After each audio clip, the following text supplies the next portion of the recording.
He didn't answer immediately. He stepped toward me, and his figure began to change, as if he were not a person, but a concept existing in my head. It was so strange that even I, who had created this reality, felt uneasy. "Are you sure?" His voice became dull, like it was filled with some kind of shadow. "You can't leave until you rid yourself of everything that holds you here. You created your freedom, but now it's your prison key."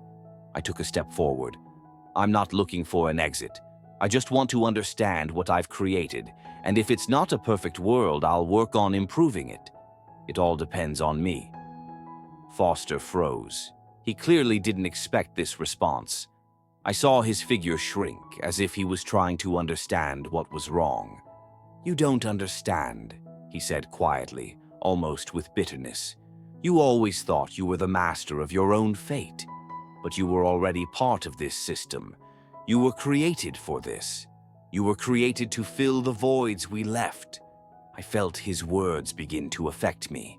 It was like a conspiracy trying to impose an idea on me. And then I understood. Freedom wasn't something that could just be given. It was something I had to earn. "I don't want to hear your empty threats anymore, Foster," I said with a confidence I hadn't expected. "You created this world. You were part of it. But I decide what to do with this world. You can't stop me because I'm not afraid. I created my reality, and I will improve it. This is my decision." Foster stepped back, as if his ability to control everything around him was starting to disappear. He wasn't strong in this world. He was just a bundle of information, and now I understood how to defeat him. "Fine," he said, his voice turning cold and distant. "But know this, the consequences of your actions could be worse than you think. We are all just information, and information cannot be destroyed. It can only be changed." I looked at him one last time and turned away. He disappeared as quickly as he had appeared. The world was mine again, and I knew that now I could do whatever I wanted with it. I stood in the same city I had created, but now it was different. There were no longer empty streets and buildings without faces. Everything around me began to change. This was no longer the world I had tried to reboot. This was a world I now fully controlled. And I understood that this wasn't the end, but the beginning. I was the architect, the builder. In this world, there were no boundaries. I had created it by my own rules, but I still felt the walls closing in on me. I could change anything, move anything, but there was one question that constantly haunted me. What comes next? I could create the perfect reality, but what happens when that perfect reality becomes too perfect? When freedom becomes a trap because you created it yourself? The wind in the empty parks now rustled the leaves, as if everything around me was changing shape. I noticed how people began to appear on the streets. They walked and talked among themselves, unaware that I was the one controlling it all. I felt their presence, their lives, yet couldn't shake the thought that I was the only one who knew it was all just an illusion. "Don't be surprised, Kody," a voice said behind me. I turned around and saw a woman. She was like part of this world, as if it itself had taken her form, beautiful, unfamiliar. In her eyes was fearlessness, like someone who isn't afraid to know her life is just a program. You can't be real," I said, feeling the words come out on their own. She smiled. "Don't you realize everything here is created by you? You're not so great at manipulation, Kody. You're living here too. Everything you create can't be an exception." I was silent. My thoughts were racing, trying to understand what she meant. "You thought it would be simple, right? That you'd reboot the world and be at the top of it all. But you didn't consider that even if you create a new world, it will always be a reflection of you. Your doubts, your fears, they will live here, Kody." I gritted my teeth. She was right, and still, I couldn't allow myself to give up. I was the creator of this world, and if it was the way I made it, I could remake it. I could fix it, like any imperfection. But I understood that I needed more than just control. I needed to learn to let go. I sighed and looked at the woman. She wasn't something material, but a part of this reality. All of this was part of me. "So you want to show me how to get out of this?" I asked, though I knew she had no answer. She smiled again. "Not to get out, but to become. You have to understand that not everything should be under your control. Freedom isn't this. Freedom is the ability to live within this world, not fear it, and not always try to control it." I nodded, but words couldn't describe what I felt. I was the creator, but also a prisoner. I wasn't ready to give up what I had created. Yet, I knew this world needed to change. Not out of compulsion, but by choice. "I will create until it becomes the world where I can truly live," I said to her, though I wasn't sure if it was possible. She didn't respond, just stepped aside, disappearing into the air like a shadow dissolving in the light. I stood in this new city, surrounded by its inhabitants, but I felt that I was standing alone. This freedom was foreign to me, but I knew I had to learn to use it. Maybe I was the creator of this world, but I was still in it, as part of it. I walked up to an old building that had once been just a structure. I looked at it and suddenly realized that it wasn't just a building. It was a memory of everything I had created, of everyone who came before me, and those who would come after. This world wasn't finished. I wasn't finished, but I was ready to recreate it. The world I had created continued to change. Every day brought something new, like the pages being turned in an old book. But despite being its creator, sometimes I felt as though something beyond my control was still present. It wasn't something bad. Rather, it was something that was watching me, like an inseparable part of the system. No matter how much I tried to control every element, I felt reality around me sometimes slipping away. I could adjust it the way I wanted, but there was always this strange moment when I found myself on the edge, an edge that I couldn't predict. Everything seemed under control, but something still felt off. A day passed and the world I believed in began to feel more unstable. I was sitting in my office, which now felt almost trapped in this city, when I heard footsteps. It was that moment when something inside me became melancholy and tense. I turned sharply. She was standing there, the same girl who had disappeared before me earlier. "You're here again," I said, feeling a chill run down my spine. "What do you need?" She looked at me calmly.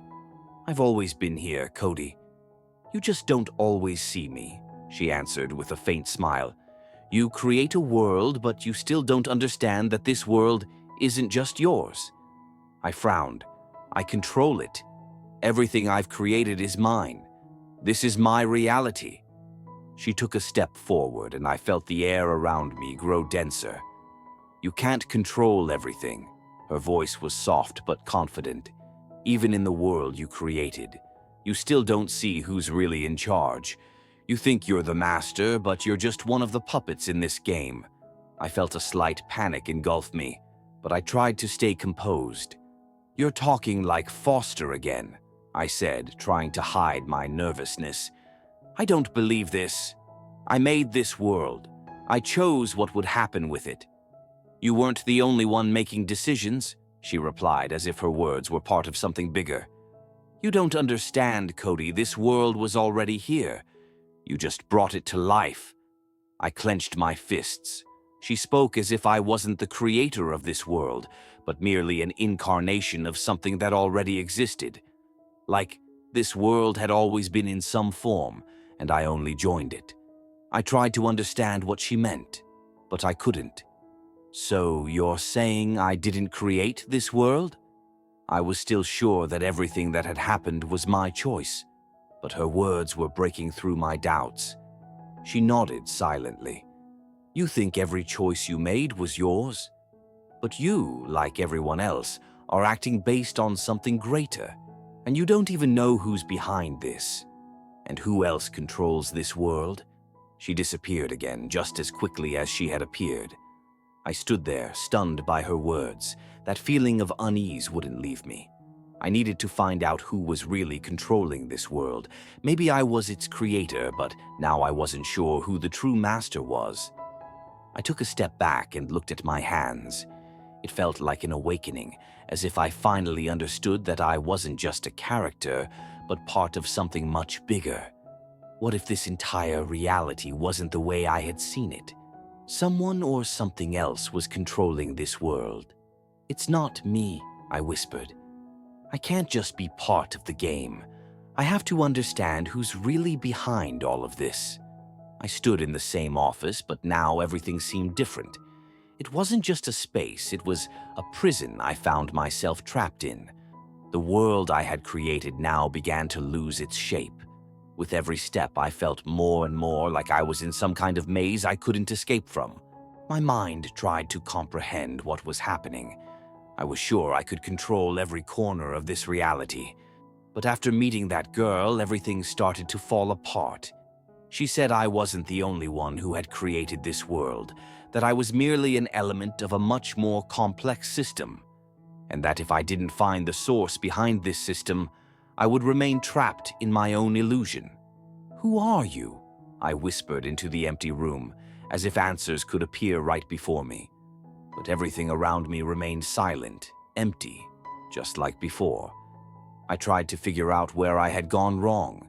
Maybe I created all of this to escape from something important. Maybe I was part of this game, and I hadn't managed to break free. Then I understood. If I didn't find the answer, if I didn't uncover what was truly hidden in this world, I would remain its prisoner. I was no longer just a man fighting external forces. I had become part of the game, where the main question wasn't who would win, but who actually decides what happens. I headed toward the mirror in the corner. In its reflection, I saw my face, but it wasn't mine. It was distorted, as if I were some other entity.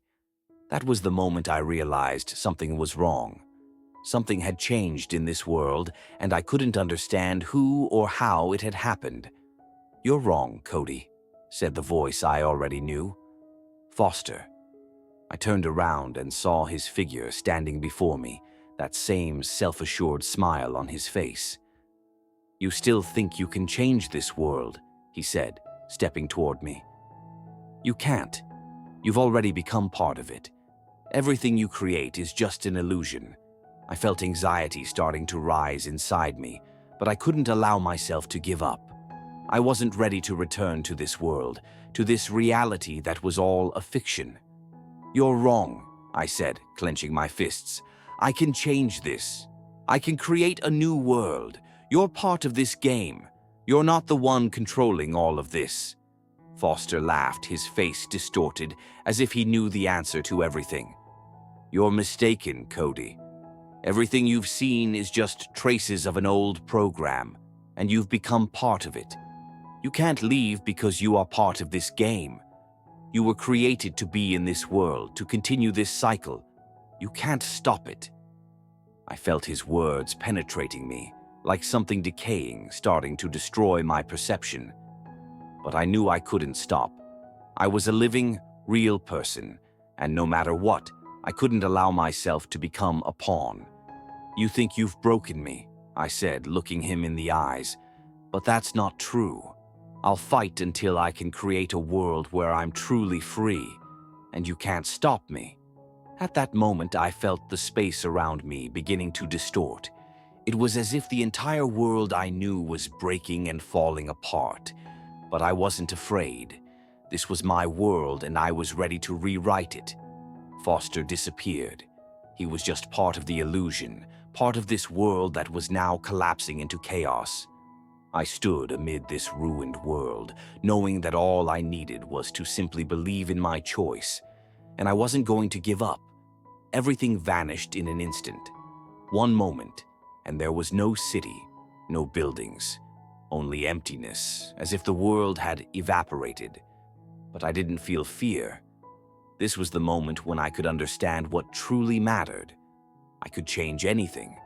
I could create any world, any reality.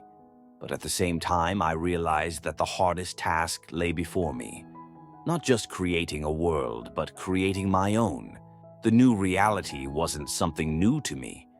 It was part of me. It was what I had tried to build, but it was broken, like a painting that will never be finished. I understood that reality and freedom weren't just words. They were a state of mind. I took a step into the void, and for a moment the world around me began to change.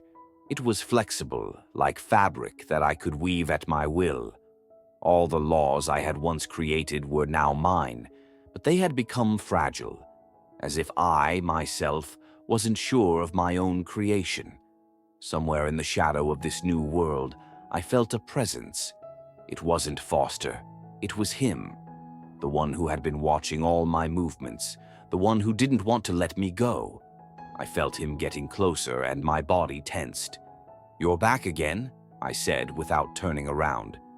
Around me, the world gradually began to take on clearer contours. I was back in the city, but everything felt alien.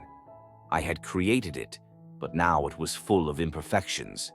I could see them, the cracks through which the real reality was seeping. "You can't escape," said the voice I knew. It was him. I turned around, and there Foster stood again, but now his figure was blurry, like an indistinct shadow. He was part of this world, part of the game I was playing, but I already knew what I had to do. "You still don't understand that I can't be controlled," I said, clenching my fists. Foster only smirked. His face became blurred, but his voice remained clear, like a thunderous sound in my head. "You don't create anything, Kody. You just submit to the same laws that you yourself established. You think you control the world, but in reality, you're part of this world. You're one of the elements of the system. You can't escape." I tensed. I knew his words weren't just a game. This was the reality I was facing. I was standing in the world I had created, and I couldn't separate myself from it. It was inseparable from me. "I created this world and I can change it," I said with confidence in my voice, a confidence that seemed to shake the very air. "You're wrong, Foster. I'm not just a player, I'm the architect." He began to fade as if his shadow was being absorbed by the new world. He tried to hold me within his boundaries, but I knew I could no longer be part of his game. At that moment, I understood. I was more than just a part of the system. I was its destroyer. This world, as strange as it was, had become mine. And only I decided what would happen next. I straightened my shoulders and the world around me continued to change. This wasn't just an illusion. This was the real world, a world where I could be real. And now I knew that I wouldn't stand still. I would change it. I would create and destroy. This was my reality, and I wasn't going to give up. The world before me continued to change. It was flexible, like wet clay. But for this, I needed more than just desire. It required effort, focus, and belief that I could truly change the system I had created. But now I knew that the power didn't lie in control, but in the ability to destroy. I stood in the center of the city I had built, feeling how this world refused to obey. Every building, every corner I had just formed, began to collapse. I knew that I didn't just need to build, I needed to destroy everything to start anew. If I didn't destroy this world, it would destroy me. This was the only way to rid myself of Foster, of all these illusions and of all the systems that had overtaken my mind. I took the first step. The air around me shuddered, and the world began to change. The walls of the buildings cracked, bright flashes of light burst from them. I could feel reality breaking, its fabric starting to tear.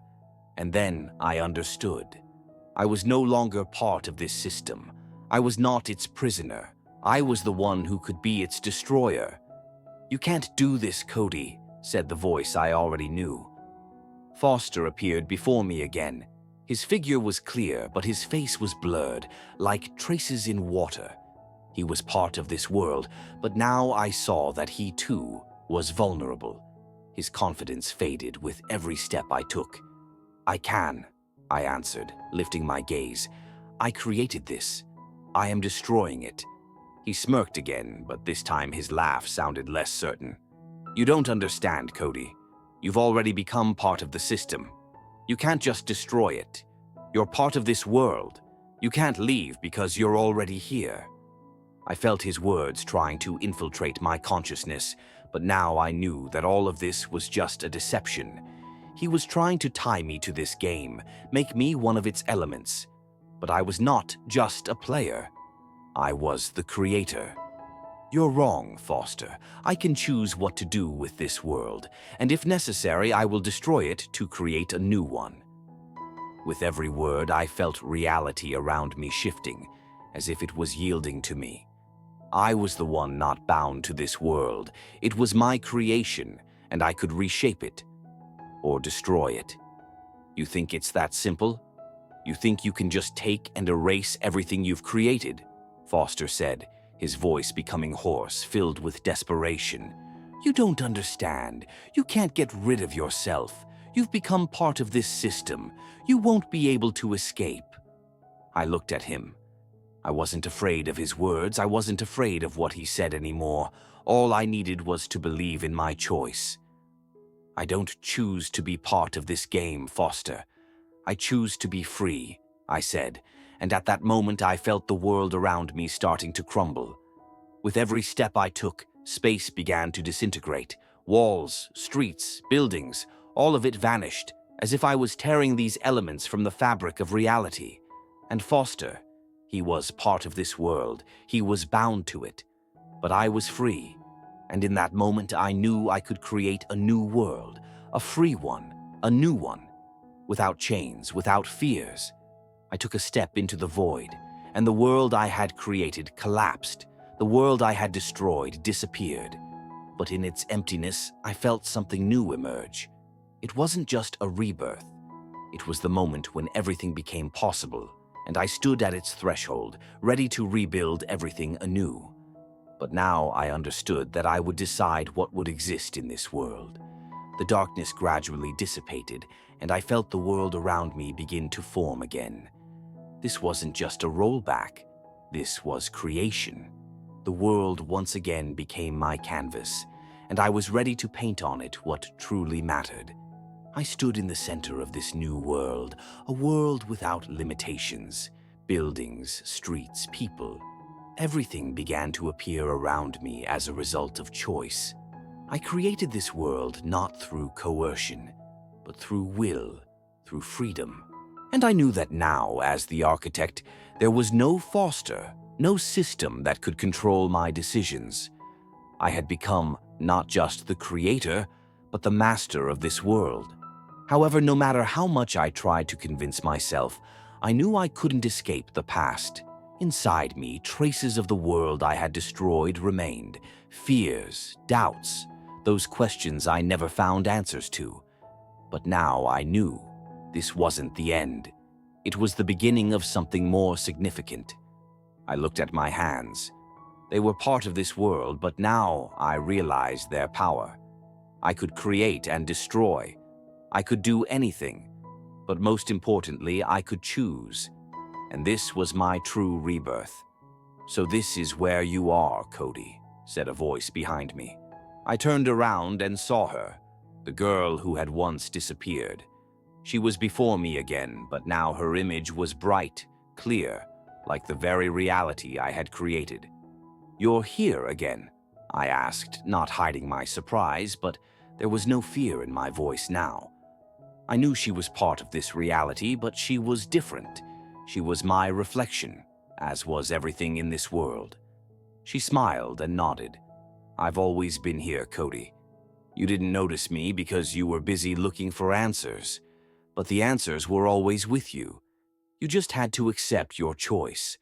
I felt her words sink in, but I couldn't help but agree. I was the one who had accepted this world, the one who had created it. And now I could see that this world wasn't just an empty shell. It was a place where every choice mattered. "So you want me to believe in myself?" I asked with a smirk. She didn't answer, just walked closer and placed her hand on my shoulder. "You already believe. You've already accepted this world. You've already accepted yourself. And that's the most important thing. Now you can move forward. I looked at her and realized that this wasn't just a game. It was something bigger, something that went beyond the system I had destroyed. It was freedom. The world was mine. I could do anything with it. But now, when I felt that the power didn't lie in control, but in acceptance, I knew that the time had come not only for creation, but for preservation. I couldn't allow myself to become a prisoner of my own system again. "You're right," I said, smiling. "I won't look for answers anymore. I'll create them."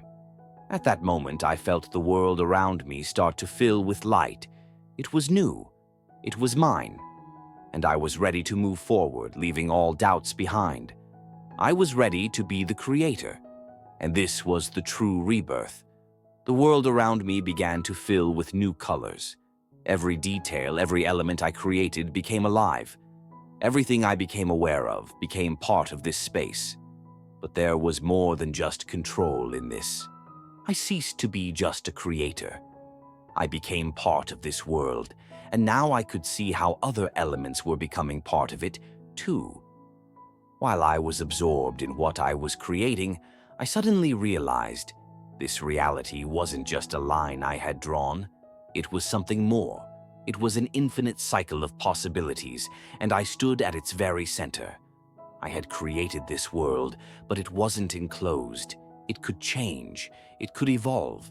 I could be not just its creator, but its protector.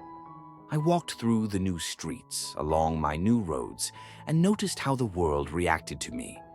When I thought of something, it appeared before me. When I decided something needed to change, it changed. And I felt how this process consumed me. Everything I had created didn't depend on other forces. This was my world, my personal experience that I could turn upside down if I wanted. But with this came responsibility. I stopped in the square, looking at the rugged mountains in the distance, and felt everything around me vibrating. It wasn't just a sensation, it was the world's response to my actions. And although it seemed so alive, I couldn't escape the fact that it was unstable. It couldn't be that everything was perfect. This world was a reflection of me, and I, myself, was imperfect. At some point, it became clear to me, without change, I wouldn't be able to move forward. I was on the edge of becoming part of something much bigger. What if I couldn't control this process? What if the world I created became my prison? I felt it again. The same voice that once haunted me, but now it sounded much softer, almost like a reminder. You can change it, Kody. But remember, every choice has consequences. This voice wasn't Foster's. It was the voice of this world, my new reality. I closed my eyes and remembered what the person had told me. When he disappeared, I realized that this world wasn't just my creation. It was part of me. I was part of it. And I couldn't be prepared to just control it. I had to learn to live within this reality, not limit it. This wasn't what I had expected, but it was what I needed to understand. When I opened my eyes, I found myself back in the center of the city. Everything around me was moving, as if every moment was alive, and I was at the heart of this flow. It wasn't perfect, but now I knew I had to move forward, not just creating worlds, but harmony. I took a step and the streets began to stir. People, cars, and buildings began to appear. But it wasn't just that. This wasn't just the creation of reality. I felt how my world had become more complex than I thought. It was the moment when I realized that now I would work not to control, but to be a part of all this. And this wasn't a game, as I once thought. This was a reality where I could create not just a world, but a whole new experience. But I also realized that my story didn't end here. I was free from the system I had created. But now the world around me had become my teacher. It was revealing new possibilities, new paths that I could explore. Now I had to not only create this world, but learn to live in it. and I was ready for it. I had created, but now I could also change. This process was endless, and I knew that each step would be not only a discovery for me, but for this world too. The world continued to evolve. I stood in the center of the city, which had become more alive than ever. People walked the streets, talked to each other, lived their lives. Cars moved, buildings grew, and the sky was a canvas on which I painted my dreams. But despite all of this, I understood. I wasn't perfect, and neither was this world. It was alive, yet still full of mistakes, layers of illusions that I had created. When I looked at people, I saw their eyes. Not just their eyes, but their souls, their desires, their fears that they couldn't hide. Each of them was like me, creating their own reality without even realizing it. This world, though it was mine, had become much bigger than I could have imagined. It had become a living being, and I was part of it. But still, I didn't know what to do with this. There were moments when I wanted to change everything at once, to get rid of all the flaws. But I understood that perfection doesn't exist. I, like everyone else, was part of this world, and if I wanted to create not just a place for myself, but something more, I had to learn to accept its imperfections. And then, when I was on the edge, the world changed. At first, it was barely noticeable, slight vibrations in the air, shadows that didn't align with reality. But with each moment, it became more and more evident. "You can't fix it, Kody," said a familiar voice. I turned around, and there he was, Foster, but his figure was no longer as clear as before. He wasn't real. He was part of the illusion, part of the world I had created.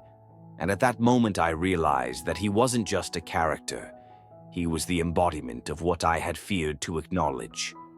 "You're here again?" I asked, feeling a weight on my chest. But now I didn't feel fear.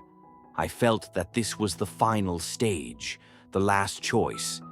"You think everything is under your control. Do you understand that we are all just elements of this reality? You were not created to control it. You are part of it. And if you think you can change everything, you are wrong. You have already made your choice too late." I looked at him.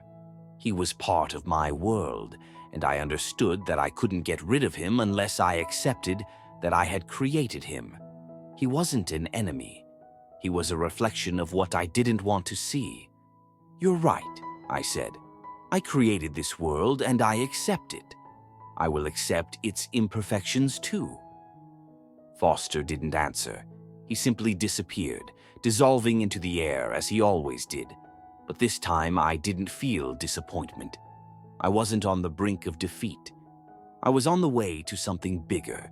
I stood among my world, and now I knew that perfection wasn't the goal.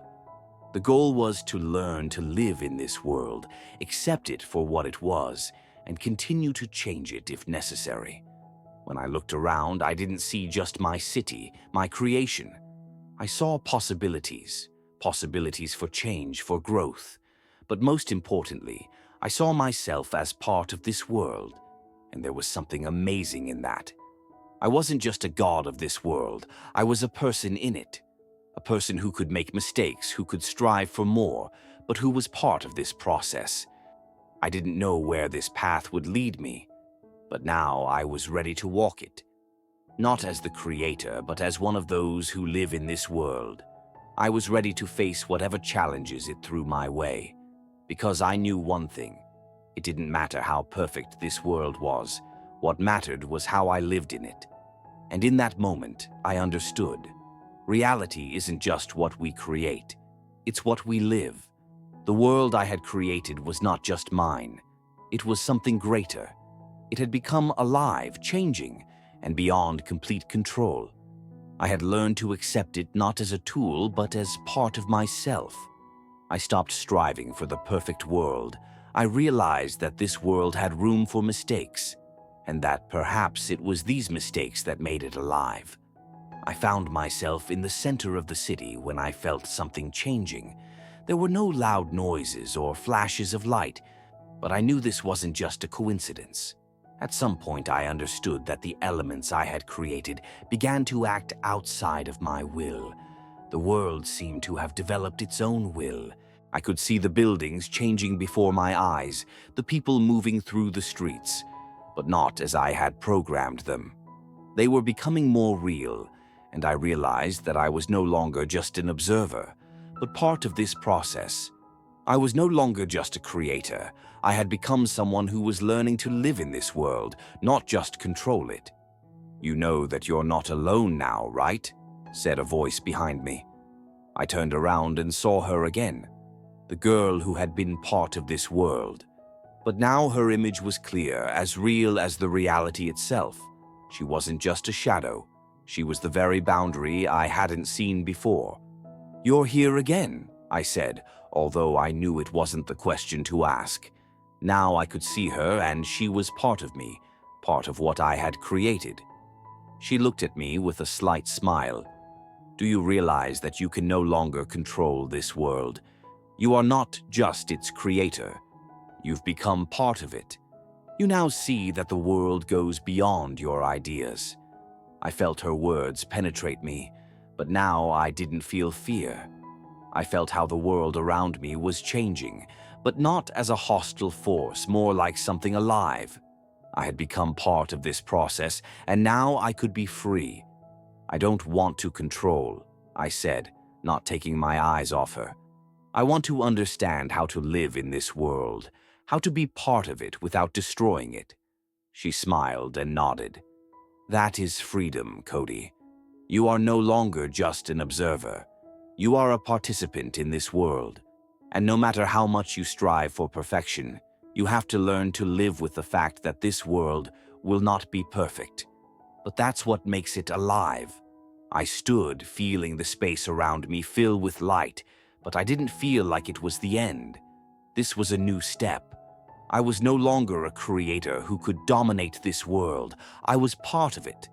And I realized that now I needed to learn how to live in it, not by trying to change everything, but by accepting it as it is.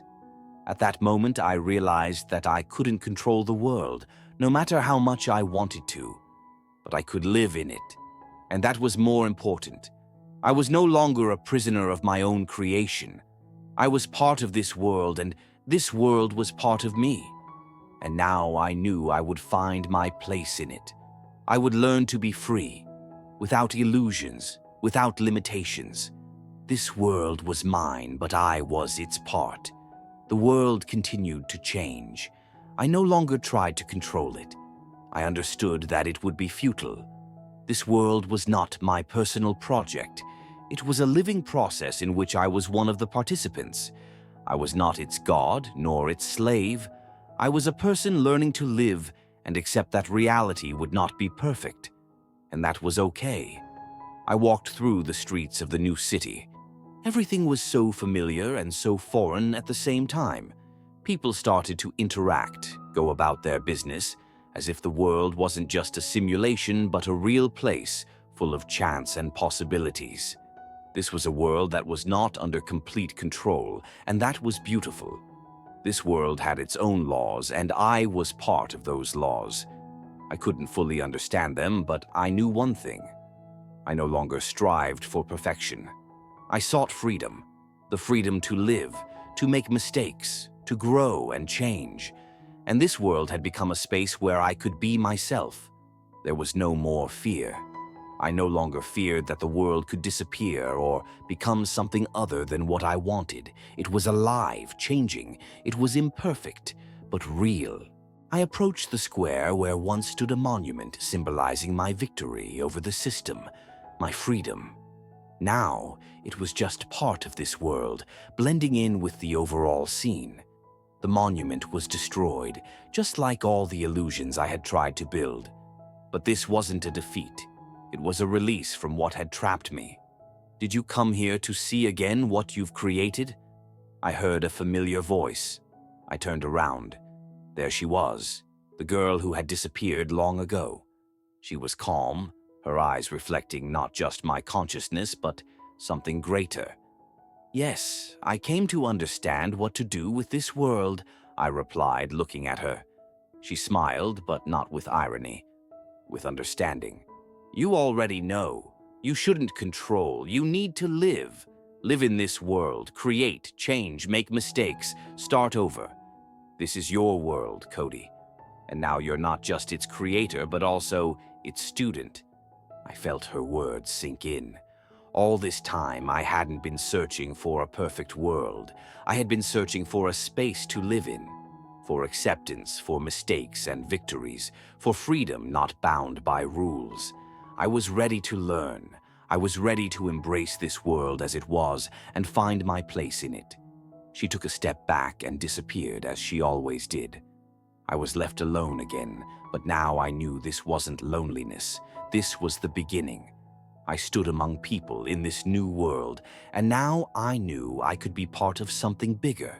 This wasn't a game nor the end. It was the beginning. I was ready to move forward, and as I walked through these streets, I knew I didn't need to fear change, because change is life. And in that was everything I had been searching for. I always knew that sooner or later someone would try to erase me. But like this, with creativity and through the internet, that was something new. The morning started off innocently enough. Coffee, a cigarette, and 2 sandwiches, stacked with so much cheese that any dietitian would have sent me straight to hell. I sat by the window of my office, lazily watching the street. In moments like these, I felt like a classic movie detective, slightly worn out with an air of mystery. But in reality, things were much simpler. I just hadn't gotten around to doing my laundry, and yesterday's beer still lingered on my face. My phone buzzed, announcing a new client, unknown number.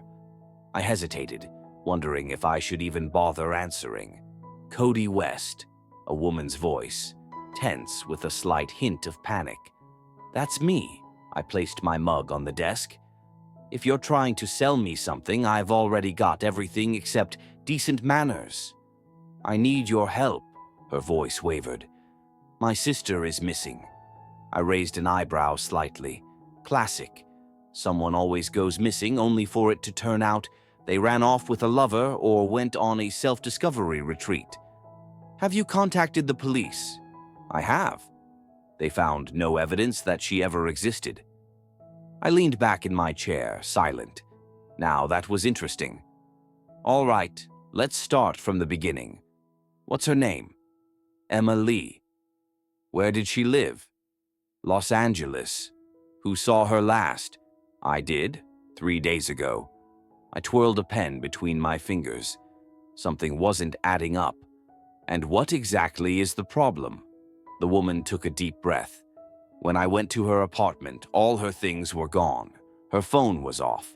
I checked her social media. They were empty. All her photos had been deleted.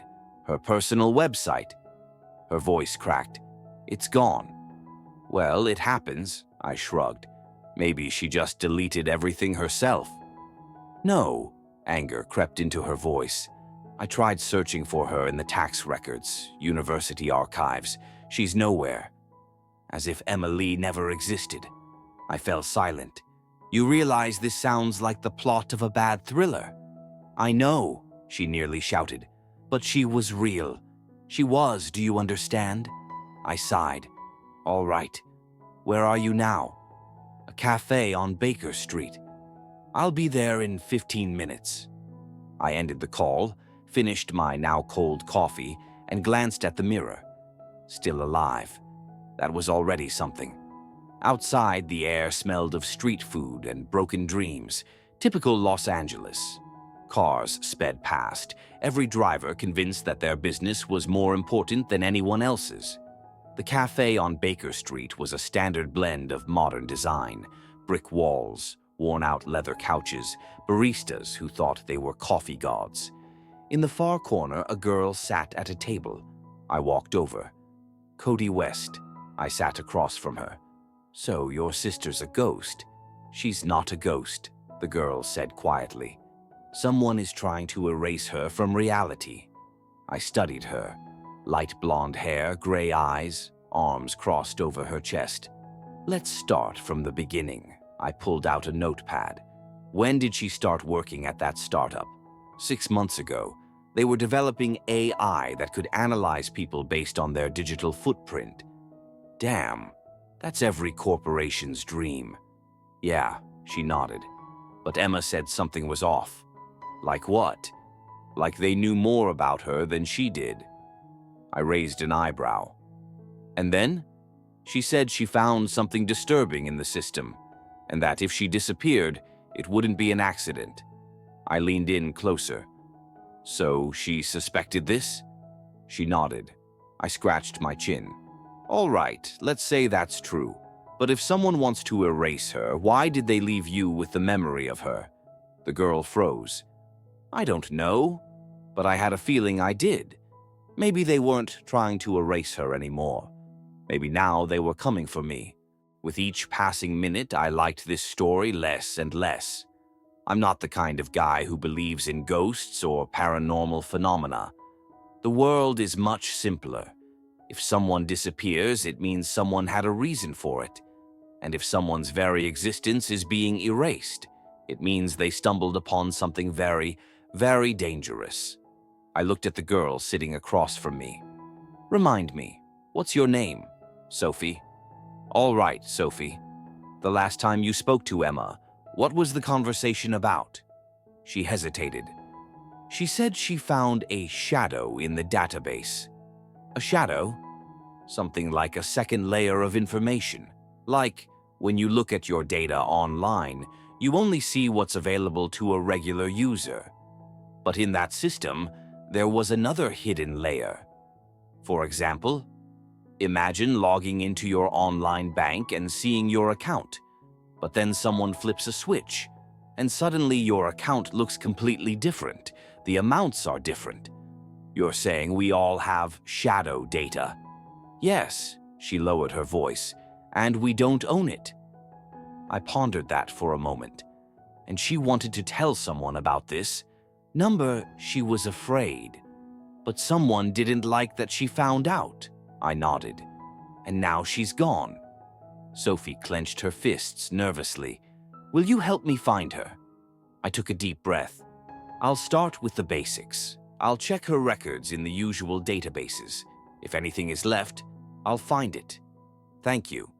She handed me a photo of her sister, a dark-haired girl with a warm smile, somewhat resembling Sophie but with wary eyes, as if she knew she was being watched. I tucked the photo into my pocket and stood up. If anything goes wrong, call me immediately. I will. I left the cafe, pulling up the collar of my jacket.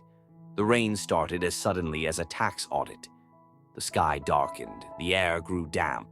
I shoved my hands into my pockets and walked toward my office. I had to start simple. Find anything on Emma Lee. As usual, my office door creaked open unpleasantly.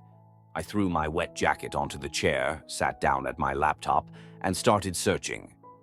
First attempt, social media. Nothing. Not a single post, not a single tag. I checked her in the DMV database, no driver's license. Medical records, no data. I started getting irritated. There's no way a person can just vanish. I dove into shadow databases, the ones I had access to thanks to a few useful connections. Error. Error. Error. A bad feeling crept over me. I grabbed my phone and dialed Sophie. Hello? Sophie, when was the last time you looked at your ID? What? Well, yesterday. Check it now. I heard footsteps, the rustling of a bag. Then, silence. Sophie, it's gone. I swore under my breath. That's bad. Really bad. I closed my laptop and stood up. I needed to check something fast. I walked over to my safe, entered the code, and opened it. My documents were still there. Passport, driver's license, insurance. But I picked up my passport and flipped to the first page. The photo was there. The name was there. But the date of birth field was blank. I grabbed my driver's license. Same thing. My phone number. With trembling fingers, I unlocked my screen. Standard apps, recent calls. but my name was missing from my contacts. Worse, there was no trace of me in any of my chats, as if I had never messaged anyone. Then my phone rang. I looked at the screen. The number was mine. Slowly, I raised the phone to my ear. "Hello?" Silence. Then, my own voice. "Kody West, it's time to leave." The call ended. I froze. I was being erased too. I stared at my phone, gripping it so tightly that my knuckles turned white. Well, this is just great. My voice, someone else's words, and worse yet, that voice knew my number. I was already being erased. I took a deep breath. Panicking was pointless. I needed to act. I sat down at my laptop, opened the browser, and started searching for myself. First search, Kody West. Nothing. Second, Private Detective Kody West. 0. Third, Kody West's office. Silence. I tried to log into my email. Error. The website where I kept my client files. Error. What the hell? I stood up sharply and walked to the window. Looked outside. Everything seemed normal. People, cars, neon signs. But when I let my gaze linger on the passers-by, a chill ran down my spine. Someone was definitely watching me. I noticed a guy in a hoodie. He was standing by a newspaper stand. Standing for too long. An old woman with a grocery bag flinched when I looked at her. I rubbed my face. "You're getting paranoid, West, but what if I wasn't?" I slammed my laptop shut, shoved my phone into my pocket, and walked out of the office. I needed to check something in person. I drove to the last place Emma Lee was seen, her apartment in the business district of Los Angeles. The building looked like a typical upscale residential complex. Glass facades, security at the entrance, smug concierges itching to tell you to get lost. But when I approached the security guard, he didn't even bother to size me up. "Good afternoon. I'm a private detective investigating a missing person case. Did Emma Lee live in this building?" The guard looked at me, bored. What do you mean, no? She never lived here." "Wait, do you have a list of tenants?" "We do, but she's not on it." "Are you sure?" "Absolutely." I felt my blood start to boil. "Listen, buddy." I pulled out a photo of Emma. "This girl lived here. The neighbors saw her. She had a key to an apartment in this building. So don't try to tell me—" "Stop." The guard's voice turned ice cold. "She never lived here." He looked at me like I'd just cracked a bad joke. I gritted my teeth. "Fine. Then I'll check myself." I stepped toward the elevators, but the guard blocked my way. "You're not allowed up there." "Why not?" "No entry for outsiders." "I'm not an outsider. I'm investigating a case." "You are not allowed, Mr. West." I froze. I hadn't told him my name. I looked closer at the guard's face. He was calm, too calm, mechanical, like someone had stretched human skin over a machine but forgot to program emotions. And that's when I realized he wasn't blinking. I took a step back. "All right, I'll go." I turned around and walked out quickly. As I rounded the corner, my phone vibrated in my pocket. I pulled it out and looked at the screen. The number. My own. I answered again. "What do you want?" Silence. Then the voice. "You're too curious, Kody West." I gripped the phone tighter. "Who are you?" "We see you." I spun around. A camera on the building across the street. A camera on the traffic light. A camera on the ATM. They were watching me. I quietly turned off my phone, shoved it in my pocket, and picked up my pace. I needed to find out who was erasing me, and more importantly, how to stop it. I always thought I had a pretty decent voice. You know, a little raspy, slightly lazy with a touch of sarcasm. But when it's coming from someone else's phone or echoing from somewhere outside, it's not so amusing anymore. I walked down the street, feeling cold sweat trickle down my back. Someone was watching. Someone knew where I was going, what I was doing, who I was talking to. Someone erased Emma Lee, and now they were erasing me. I had to find out who. I decided it was time to contact Sophie again. Pulled out my phone, dialed her number. Ringing. 1, 2, 3. Hello? Sophie, it's West. Where are you right now? At home. What's wrong? Is your internet working? Yeah. Check Emma's social media. A pause. Okay, I heard her typing. Then a sharp gasp. Oh my God. What is it? They're back. What? Her photos, all her posts. It's like she was never deleted. I froze. This was a new level. Sophie, listen to me carefully. Close all your windows. Lock your door. And do not leave your apartment. You're scaring me. It's not me you should be scared of. It's them. I hung up and shoved my phone into my pocket. If data could be erased, then it could also be restored. Someone was playing a game, and I had no idea who was winning. I headed to my office. I figured I'd go through my old archives, try to find any trace of Emma in the real world, but as I turned the corner, I saw that my office door was open. I stopped. I had locked it. Someone was inside. Slowly, I pulled out my gun, pressed it against my side, and nudged the door open with my foot. Silence. But the office was different. The desk had been moved. Papers were scattered. But the strangest part, my laptop was on. The screen was glowing. I stepped closer and looked at the display. It was a video, footage from a surveillance camera. I recognized myself. I was walking down the street. A minute ago, right now. I slowly turned my head toward the camera in the corner of the office. A red light blinked. They were watching. I lunged for my laptop and slammed the lid shut, but the sound system kept playing. A voice came from the speakers. You still think you're in control of your life, Kody West? I tensed. It was my voice, but I wasn't the one speaking. Who are you? Silence, then a quiet laugh. You already know. I turned and ejected the magazine from my gun. Would they kill me? Number. They would erase me. But I had one rule. If someone wants to erase you, erase them first. I quickly shoved my laptop into my backpack and walked out of the office. I had to find Emma before I was erased for good. I was walking fast, too fast, like I was running, because if I really thought about it, I was being erased, not killed, not threatened, just carefully wiped away like an unnecessary file on a computer. First, Emma's data disappeared. Now, mine. What would be next? I already knew the answer.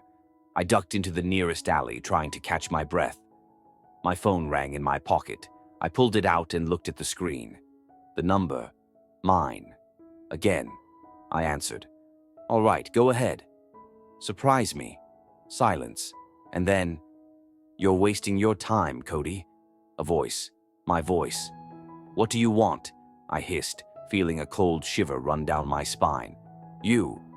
Oh, straight to the point. No dinner or gifts first. You're too curious. The voice sounded calm, even friendly. But you don't need to know the truth. I'm exactly the kind of person who does. Then you won't like what you find out. The voice cut off, and I froze. This wasn't just a game of hide and seek anymore. They were giving me a chance to walk away. But I was an idiot. I wasn't going anywhere. There was only one place left where I might find real traces of Emma. A place untouched by the internet. Archives, libraries, old newspapers, government paper records. Anything that wasn't under digital control. If she ever existed, her name had to be in at least one old document. I got into my car and headed for the central library. A surprise was already waiting for me in the parking lot. A black SUV with tinted windows. Not the police, not the mafia. Someone worse. I slowly got out of the car. The SUV door opened and a man in a gray suit stepped out. Emotionless face, cold eyes. Kody West? I smirked. Depends on who's asking. You need to stop this investigation. And if I don't? He took a step closer. Then you won't exist anymore. I crossed my arms. The problem is, I already don't. He stared at me. Then you understand that this is the end. Oh, the end came a long time ago. But who disappears first? That's still up for debate. The man sighed. We're giving you one last chance. Walk away. And what if I say no? He slowly pulled out a phone. And I heard my own voice. You've made your choice, Kody West. The man nodded to someone inside the SUV. The door opened. 2 men in black stepped toward me. I calculated my chances. Fight, pointless, run, too many cameras. Then, I pulled out my phone, pressed a single button, and said into the speaker, "Say hello to them." From the speaker, a voice echoed back, "You've made your choice." The voices mixed together, mine, theirs, the unknown. They hesitated, and I was already running. I had to reach the library before it was too late. Running was easy. Running without gasping for air and looking like a complete idiot was harder. My ears were ringing, my legs carried me toward the library, and my brain was already tossing out options. Give up. Not happening. Hide. In this city, even pigeons can't hide from traffic. Find old records before I get dumped into a digital grave. The choice was obvious. I dashed into the library, leaving behind a trail of rainwater and mild panic. "Can I help you?" the librarian behind the desk asked sternly. Her tone suggested that help was the last thing I needed, but maybe a solid whack on the head with an encyclopedia would do me some good. "Yeah, I need information on someone who no longer exists," I panted, leaning on the counter. She raised an eyebrow. "Are you talking about a politician?" "No, but close." "Name?" "Emma Lee." "Year of birth?" "That's the problem." They erased her. Her face twitched slightly. "Who's they?" "Oh, that's a long story, but in short, people who can delete you from reality with the push of a button." She gave me a look that suggested she was debating whether I was a genius or one of those guys who talks to pigeons in the park. "You need the archives department," she finally said. "Perfect. Where is it?" "In the basement." Of course, the basement, because all creepy things happen in basements. I walked down the stairs, trying not to think about the fact that I might find more than just archives down there. The air was as old as the books themselves, giant shelves filled with yellowed pages, stacks of old newspapers, dust, silence. "Well, Emma, if you ever existed, it's time to prove it," I muttered, heading toward the card catalog. I searched for her name in the system. "0 results," I whispered. Of course. But I wasn't giving up. I moved to the newspaper archives. "All right. Let's see what we've got." Then I heard footsteps, heavy boots, slow, deliberate. I ducked behind a bookshelf. They had found me. A deep voice spoke from the darkness. "We warned you, West." I sighed. "And what, now you're going to burn down the library? Real original. You're digging too deep. It's called detective work, pal." I heard movement. They were getting closer. Damn. I needed a distraction. I reached for the nearest book and yanked it from the shelf. The heavy tome crashed to the floor with a loud thud. The footsteps hesitated. "What was that?" "Books," I snorted. "Dangerous things. Do you guys even read?" "Step out of the shadows, West." "Oh, wow, you sound like you're about to give me a therapy session." I grabbed another book and hurled it in the opposite direction. The man flinched at the noise. I took my chance, lunged toward the nearest shelf, grabbed onto it, and pulled it down. The entire structure collapsed with a thunderous crash, burying my pursuers under an avalanche of books. I didn't wait for them to crawl out. I bolted for the exit. At the stairs, I ran into the librarian. "What happened down there?" she gasped. Literary enlightenment in action, I shot back and kept running. Only when I was out of the building and around the corner did I realize I was clutching something in my hand. I must have grabbed it while digging through the archives. I unfolded the paper.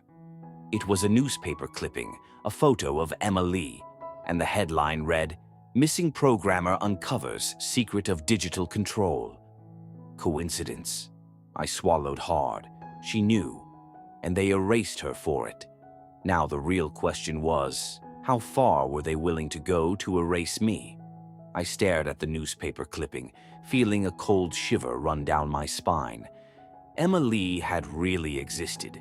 She wasn't some hallucination of my client or a mystical enigma straight out of the X-Files. She was real, and now she was dead.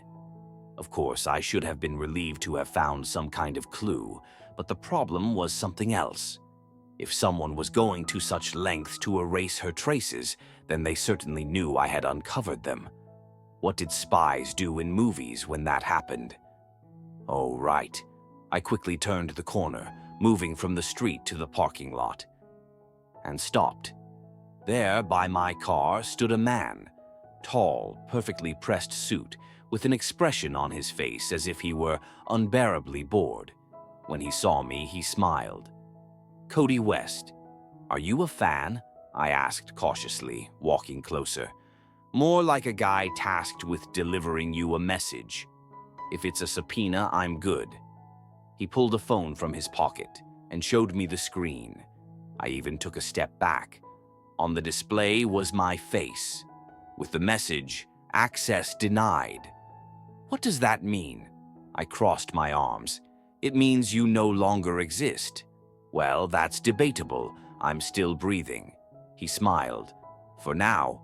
What, have I been fired from life? More like disconnected. I frowned. Your access to everything you have is now blocked. Your bank cards are cancelled. Your driver's license is invalid, and your devices are disconnected from the system. So I'm officially homeless now. Rough, but yes. I paused. All right, fine. But what do you want with me? He looked at me with mild irritation. You know too much. Well, honestly, I've got a ton of questions myself. You shouldn't be looking for answers. Then what should I be doing? Disappear? I sighed. I wasn't planning on that. He nodded as if he'd expected that answer. Then he stepped aside. I didn't immediately understand what was going on. Then I noticed the second guy. And the third.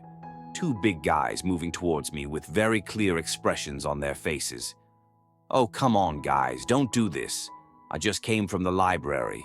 If you beat me up, I'm gonna drop War and Peace on you. I tried to buy some time. Didn't work. One of them lunged forward, attempting to grab my arm. I quickly dodged, swung, and elbowed him in the nose. The guy stumbled backward right into a trash bin. I didn't have time to celebrate, as the second guy was suddenly right in front of me. All right, buddy. We had some good talks before. What's all this about? I tried to defuse the situation. He pulled out a stun gun. Got it, no talks, I mumbled, then bolted for my car. I reached the driver's side door and tried to open it. No luck. The lock didn't respond. I pulled out the key. Nothing. Damn it. I frantically pressed the fob. Open, damn it. On the dashboard screen, it said, "Error. Access denied." They'd really cut me off. Fine, I can't park anyway. I turned around and dashed down the alley. Behind me, someone yelled, "West, you're making this harder." Yeah, I'm good at that. I made it to the bus stop, convinced I was about to be caught. But then a taxi stopped right next to me. The door opened and a voice from inside said, "Get in." I turned around. The chase was way too close. The taxi was my only chance. I jumped inside and slammed the door shut.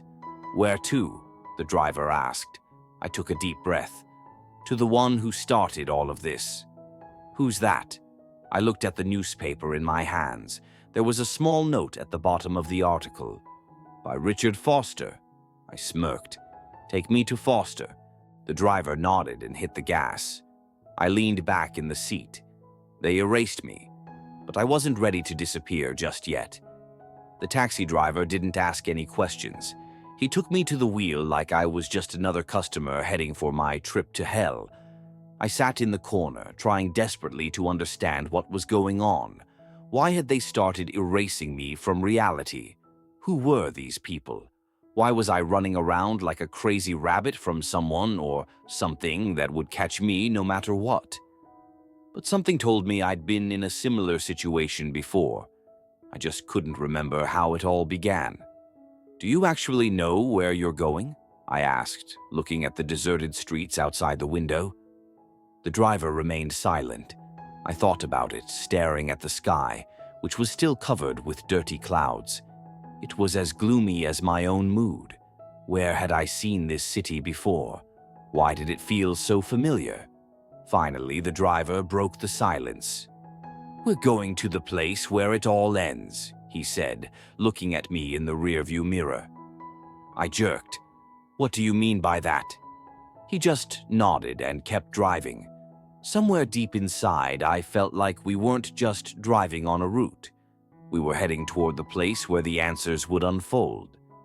When we stopped in front of some abandoned building, I felt an immediate sense of unease. This place didn't sit right with me. It was like a suit someone had tried to make fashionable, but still, threads were sticking out everywhere. I looked at the driver, but he was already gone. I got out of the car, sighed, and walked toward the building. No choice. I had to go inside. The walls of the building were covered with strange dents, as if something had collided with them constantly. I didn't know exactly what, but the walls screamed. I pushed the door and it creaked like an old piano in an antique shop. Before me was a corridor, and the further I walked, the more I felt like I wasn't alone. It wasn't a simple clearing under an old tree, no. This was a foreign world, a world where people were more like echoes. At the end of the corridor, I saw him, Richard Foster, the man who knew more than anyone, the one who was behind this whole game. "Good evening, Kody," he smirked, and his smile was so perfect that it no longer existed. You've been watching me," I said, unable to hide my displeasure. In a way, he didn't take his eyes off me as if I were just part of his bigger project. I felt my legs weaken. If I'd ever expected to meet the one who was behind all this, I'd probably have prepared for it. But no, I wasn't ready. You killed Emma Lee, didn't you?" I shouted. He smiled again. "Killed? Number I created her, just as you were created. We are all products of a program, Kody. You just haven't realized yet that you can't escape your role." I stared at him, my fists clenched. He was too calm, too confident in saying that I was just a number in his virtual reality.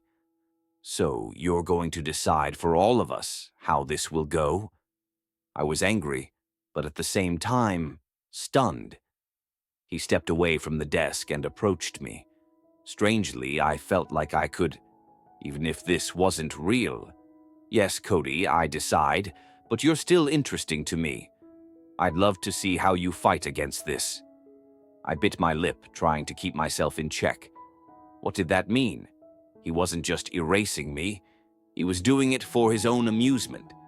"But you overlooked one thing," I said, breaking the pause. He didn't answer.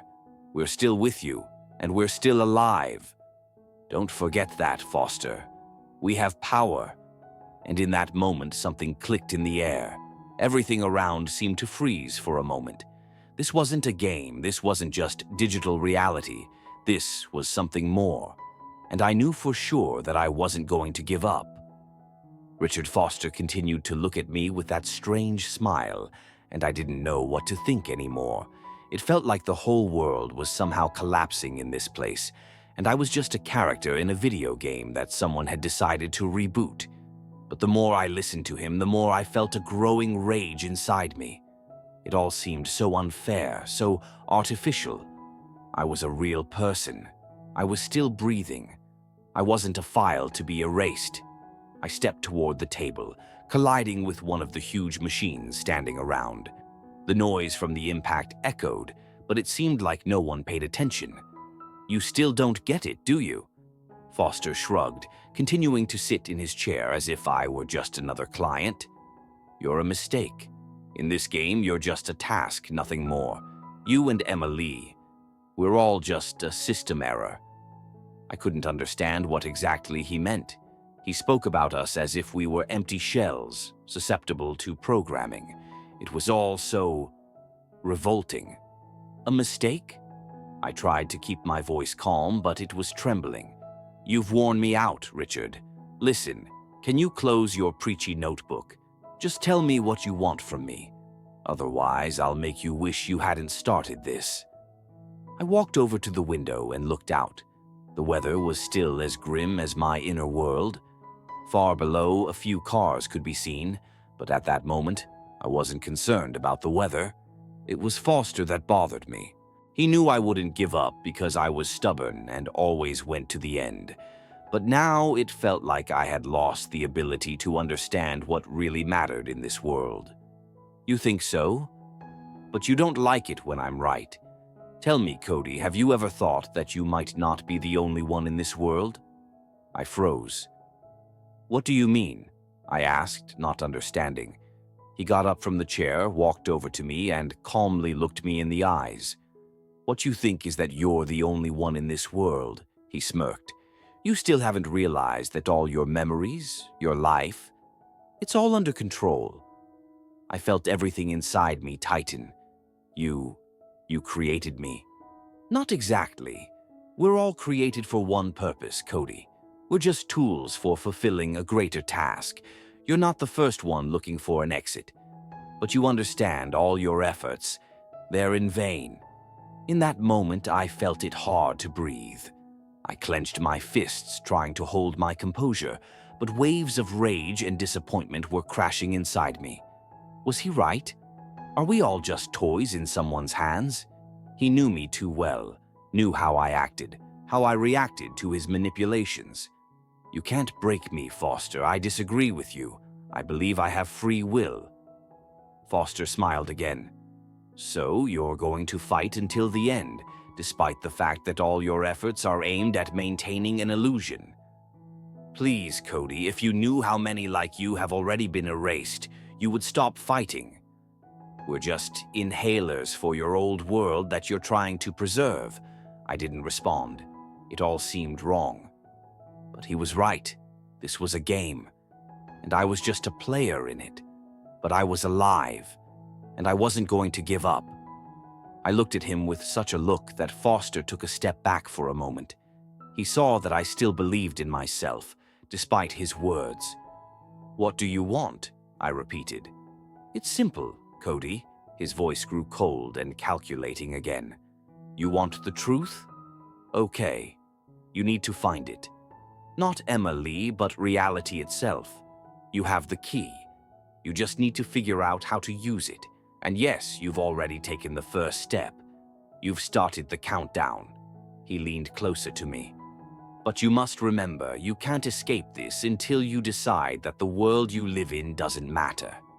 I wasn't sure I understood what he meant, but I couldn't stop. This wasn't just a task. This was my life. I turned to the exit. It was time to move forward. "So what now, Kody?" His voice was quiet behind me, but I knew he was watching every step I took. "Now we do everything to fix the mistake." I stood in the dark corridor, feeling everything around me compress and stretch. Foster, strangely enough, had disappeared, vanished like a strange memory that you can't quite recall, but you know it was there. However, I didn't want to waste time. I had a goal. I needed to leave, find that key he mentioned, and maybe this was my chance to discover who was controlling this game. I quickly looked around, and the door outside, as if it knew my intentions, opened on its own. Well, if this world isn't real anyway, why not? But it was at that moment I noticed the screen in the corner of the room flickering. A signal. I froze.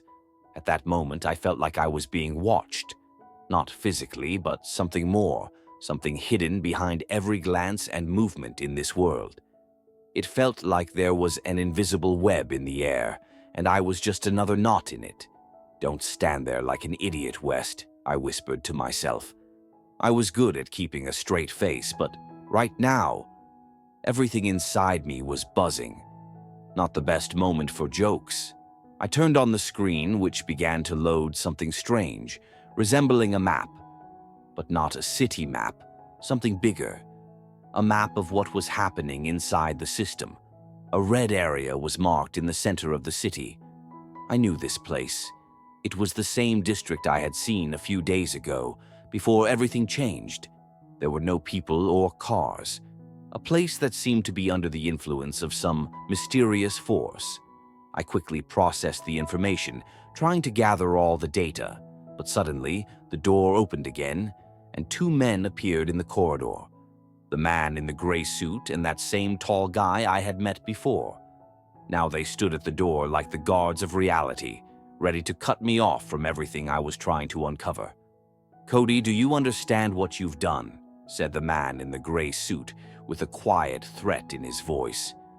"You want to know the truth, but you have no idea what it will mean for you." I calmly put the phone in my pocket. "You're scaring me. Really. All these games with reality. If you think I'll just disappear, you're wrong. I'm not going to sit idly by while you decide for me." He walked up to me, his steps echoing in the empty corridor. "You don't understand," he said. "You can't fight us. We've known for a long time that you won't give up, but that doesn't mean you'll be allowed to go any further. We control everything, every step you take. You're a pawn on our board." He winked, as if offering me a chess game. "Well, if this is a game, I'll play by my rules. But first, I needed to understand who was running this reality." When they took a step toward me, I abruptly turned and dashed into the corridor. My strength was fading, but I had one card left to play. I had to get to that district. My footsteps echoed through the empty hallways. Everything was predictable. Turn after turn. It was like I was replaying the same game, but with each passing second, everything became more and more obvious. When I finally ran outside, the rain hadn't stopped. But as soon as I turned towards the city center, I felt the world around me begin to change. I was no longer perceived as real, but I kept moving forward, ready to face the one who might be the owner of this entire game. A place where life and death didn't matter, where I was becoming part of something bigger. Would this world be able to stop me? Or would I finally become the one who plays by my own rules? I moved forward confidently, as if I had a remote control for this reality in my hands. But with every step, the feeling that I was losing connection with this world grew stronger. It felt like my feet no longer touched the ground, and I was simply floating through space, like a shadow that had long been ignored. I reached the central square. Right in front of me stood a large glass business center. I had seen it several times before, but today this place felt different. Reality seemed to crack like an old mirror, and I could see the cracks spreading from my steps. I approached the entrance. The doors opened and I walked inside. Everything looked like a typical office, stylish, clean, with empty glass walls and a tall ceiling lamp. But the atmosphere was different. There were no people, no noise. Even the air felt strangely still. I glanced around. At the end of the hallway, there was a single door with a black mirror on the wall. My gaze was glued to that mirror, almost like a magnet, and it drew me in. With each step, I felt something inside me changing. A strange feeling like I was dissolving into the air. I can't say exactly what it was, but it seemed like this place wasn't just an office. It was a kind of trap, a trap for reality. I approached the mirror and it reflected my face. Or was it not me? The face in the mirror moved in a way that was too autonomous. And then I realized it wasn't my face. It was just a projection, a mask replacing me. "Hello, Kody West," I heard a familiar voice from behind me. I turned around. "Is it you again, Foster?" He was standing in the doorway, smiling at me, with a tablet in his hands displaying my data. "Kody, you just don't get tired of this game, do you?" He walked up to me and opened the tablet. "You understand you're not just a character. You're a test, a trial for the system. The system doesn't need you, just like you don't need it." I felt rage building inside me. "I'm not your toy, Foster. I'm not going to play by your rules." He just smirked. "These aren't your rules, Kody. These are the rules you made for yourself. You want to fight the system, but the system is you. You are the game. You can't leave because your steps have already been predicted. You're like a computer program that imposes limits on itself." I grabbed the nearest chair and swung it, but I still couldn't find the strength to strike. Something that had seemed real to me became shaky, unstable. I had burned all the bridges in my mind, but now it turned out that the bridges in my head weren't just memories. They were my entire life.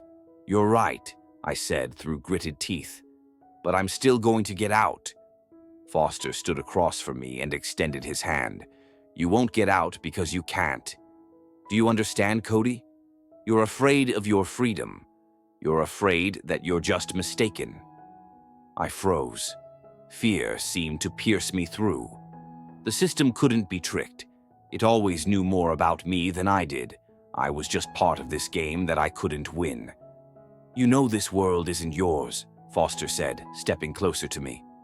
"But you don't want to accept it." My breathing quickened. My hands trembled. I looked into the mirror and there was no reflection of me. There were only them, shadows without faces. "I won't wait," I said, staring at him, clenching my teeth. "I will get out, and you will all understand that I exist." But just as I was about to take a step, the space around me began to ripple. It wasn't just a tremor. It was like an explosion, where everything suddenly became lifeless and distorted. I felt my body disappearing, and I was left as just a thought. "I won't win," I whispered into the silence, "but I will fight until I become the one who will be the player." I stood in the void. Everything around me had vanished. This wasn't just disappearance, it was the erasure of existence itself.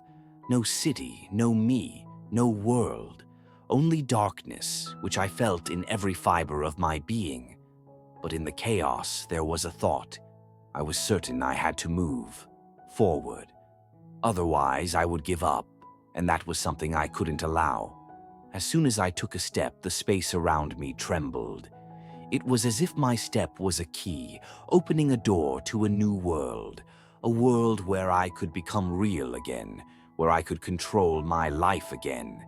Figures began to appear around me, but they weren't people. They were just shapes, like shadowy figures slipping in between worlds. And then, as expected, I heard a familiar voice. "You're still here, Kody? Tired of running yet?" Foster said, appearing out of nowhere in front of me. I flinched, but didn't let myself waver. "Not at this moment." "You don't understand, do you?" I said, no longer trying to hide my exhaustion, but at the same time ready to resist to the end. "I didn't come here to be another victim. You can break me as much as you want, but I will fight." Foster smirked. "You still won't leave, you simply can't. Everything you see around you is just an illusion created by your thoughts. You created this world. You chose to be part of this experiment. And the more you resist, the more you bind yourself to it." I clenched my fists nervously. This conversation no longer scared me. He had stopped being real to me. He was part of the system, part of the program that tried to break me. But I was alive, and I was the one who could still change something. "You're lying," I said, looking around the space. It had become clearer, but it still remained in some strange, wavering state. I decide what happens next. I will choose what and who will exist. Foster sighed. "Kody, you still don't understand. You can't leave anymore. You've become part of the system. You're no longer a person. You're just data. We all live in this simulation, and you will never be able to escape. We're all rewritten. You, Emma, even me. We're all just programs. A wave of despair flooded me. But instead of giving up, I realized this was the moment when I could break free. Foster and his system told me I couldn't escape. But in reality, it was their misunderstanding. I was beginning to understand how this worked. All I needed to do was rewrite the program. Yes, you're right, I said, feeling a strange power running through my body. I'll rewrite everything. Foster smirked, as if he knew I still wouldn't be able to do it.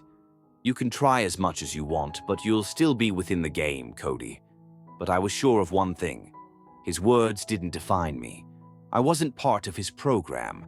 I was real, and I wasn't going to be a toy in someone else's hands.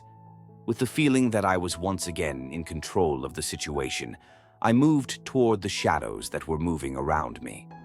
They began to disappear as I approached. I realized they weren't something material. They were more like an abstraction of this reality. The more I realized that I could rewrite this world, the more its elements faded. And finally, I understood what I had to do. I reached out to the invisible threads that connected me to this world and felt them become pliable.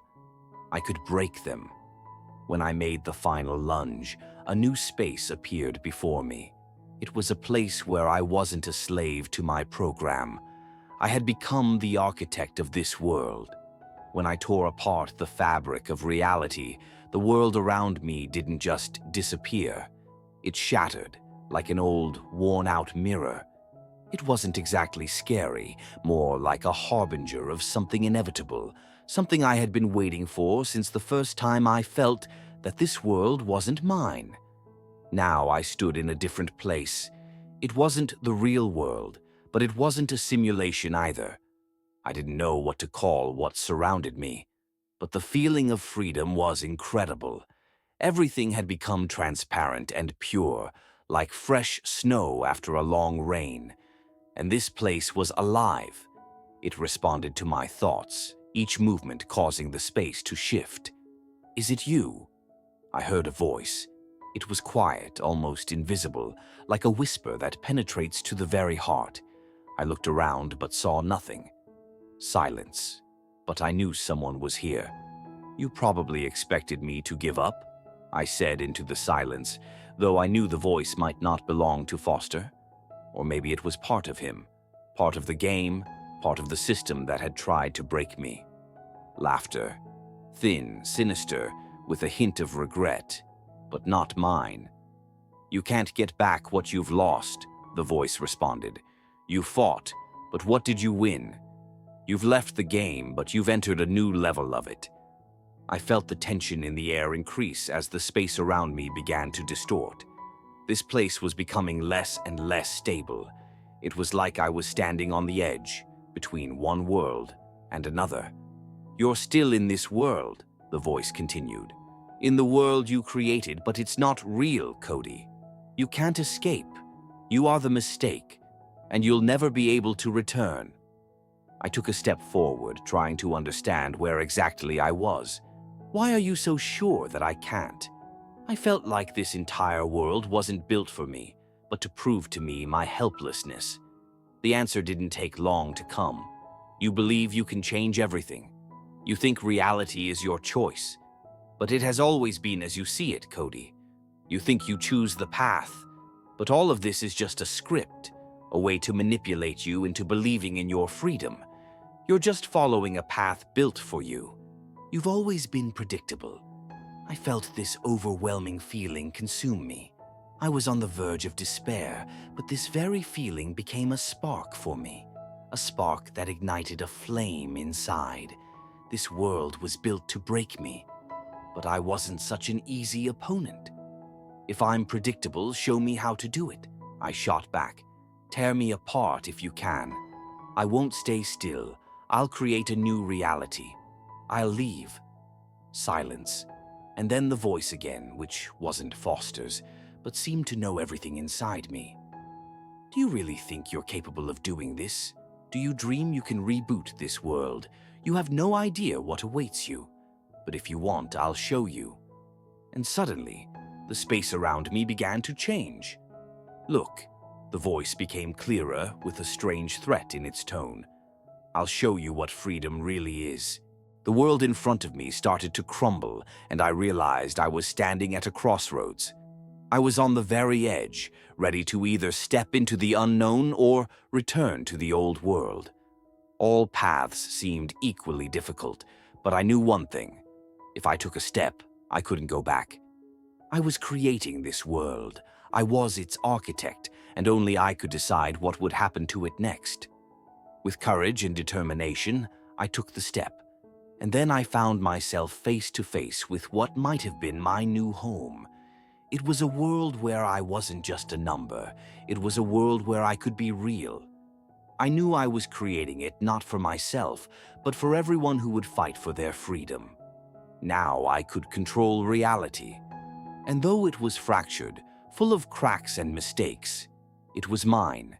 And I was ready to change it, like no one had ever changed anything before. I stood at the edge, on that very line where the world I had tried to build still teetered on the brink of survival. I knew that now I was the key. All those conversations with Foster, all the laughter and manipulations, now seemed like pitiful attempts to control what I had created. The reflection in the mirror in front of me was not empty. It wasn't just an image. It was a new version of me. In this reality, I was no longer just a figure. I was real. My choice was real. I was the master of this game. But with this sense of freedom came a new burden of responsibility. If I could rewrite the world, it meant I could also destroy it. In that moment, I felt the full weight of my choice. Now I couldn't afford to make a mistake. I could lead this world to something great, but I could also destroy it. I walked through this new world as if trying to breathe, filling my lungs with air that had neither control nor stereotypes. I was free. But what kind of freedom was it if every step was in question? What if this freedom was just another trap? I found myself in an empty city. It was the same as the old one. Familiar, yet with one difference. Its empty streets had no people or animals. Everything was sterile, like a blank page. And here, in the midst of this nothingness, I felt alone.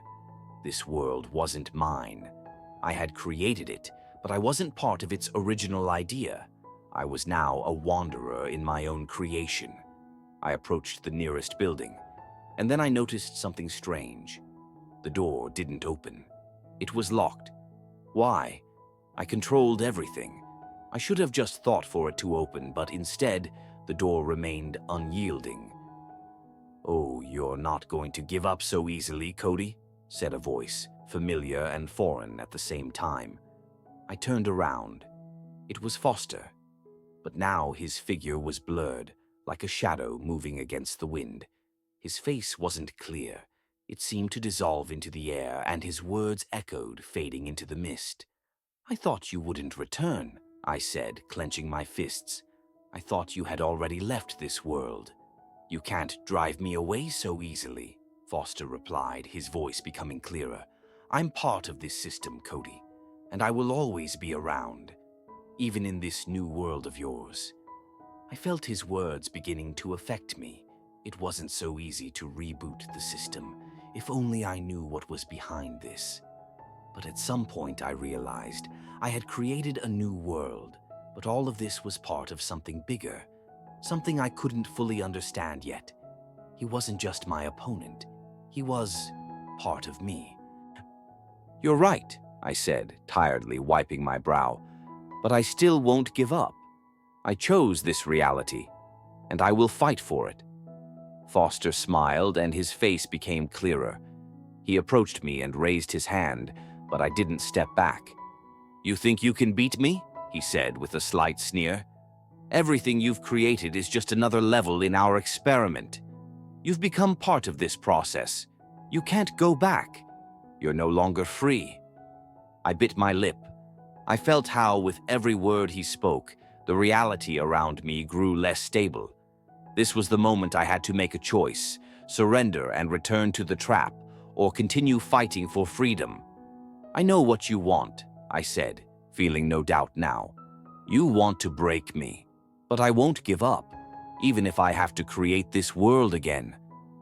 Foster didn't answer. He simply vanished, dissolving into the air like smoke. But I knew he had left his mark.